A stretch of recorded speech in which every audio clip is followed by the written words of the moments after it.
नमस्कार मित्रांनो, आज आपण एका अशा सत्य घटनेबद्दल बोलणार आहोत जी ऐकून तुमच्या डोळ्यात पाणी आल्याशिवाय राहणार नाही। आजच्या डिजिटल युगात आपण वस्तूंना इतकं महत्त्व देतो का की माणसांची किंमतच विसरून जातो। छत्रपती संभाजीनगरमध्ये नुकतीच अशी एक हृदय पिळवटून टाकणारी घटना घडली, जिथे फक्त एका मोबाईल फोनच्या हट्टामुळे एका हसत्या खेळत्या कुटुंबाचा कायमचाच अंत झाला। एका मुलाचा राग आणि आई वडिलांचं प्रेम याचा शेवट इतका भयानक होईल असं कोणालाच वाटलं नव्हतं। काय घडलं होतं त्या दुर्दैवी दिवशी, चला सविस्तर जाणून घेऊया। छत्रपती संभाजीनगरमधील तिसगाव परिसरात चांदगुडे कुटुंब राहतं।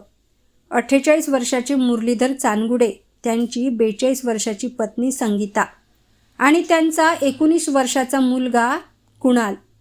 मुरलीधर हे आपल्या कुटुंबाचा उदरनिर्वाह करण्यासाठी दिवसरात्र कष्ट करायचे। मुलगा कुणाल कॉलेजला जात होता। घरची परिस्थिती तशी मध्यमवर्गीयच, पण आई वडिलांनी कुणालचे खूप लाड केले। पण काही दिवसांपूर्वी कुणालच्या मनात एका गोष्टीनं घर केलं। ती गोष्ट म्हणजे आयफोन। आजकालच्या सोशल मीडियाच्या जगात मित्रांमध्ये स्टेटस दाखवण्यासाठी कुणालला तो महागडा फोन हवाच होता। वडिलांची ऐपत नसतानाही मुलाचा हट्ट पुरवण्यासाठी त्यांनी स्वतःच्या गरजा बाजूला ठेवल्या आणि कुणालला हप्त्यावर EMI भरून फोन घेऊन दिला।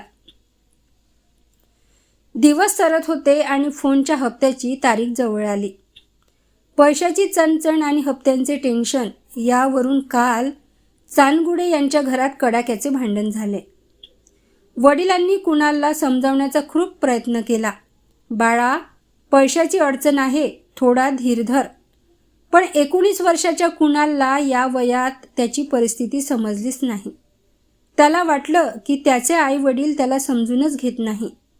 रागाच्या भरात माणसाचा विवेक सुटतो आणि कुणालच्या बाबतीतही तेच झालं। मी चाललो घर सोडून, आता मी कधीच परत येणार नाही, असं ओरडत कुणाल घराबाहेर पडला।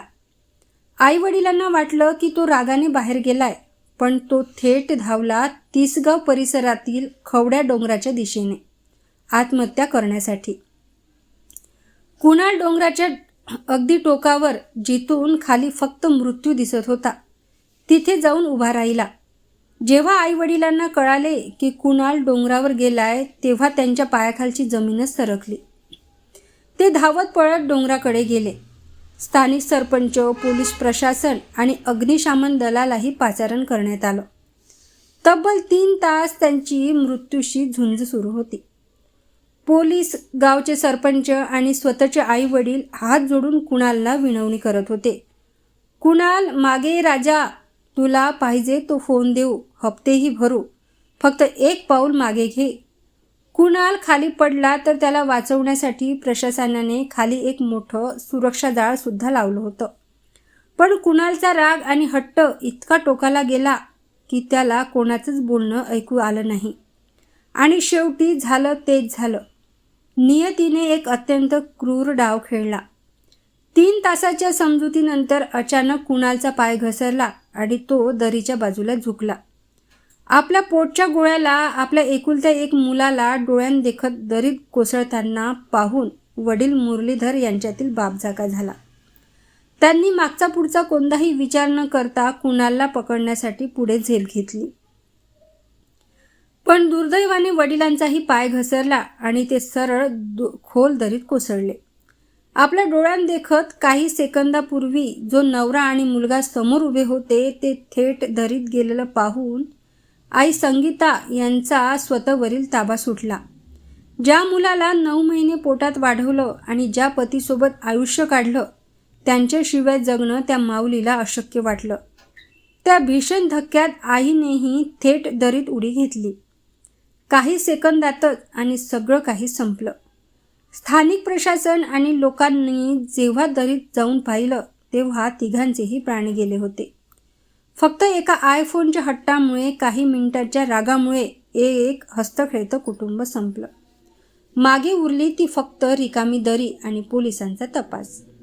मित्रांनो, हा व्हिडिओ बनवण्याचा उद्देश कोणाला दोष देण्याचा नाही, तर आजच्या तरुण पिढीला आणि पालकांना एक संदेश देण्याचा आहे.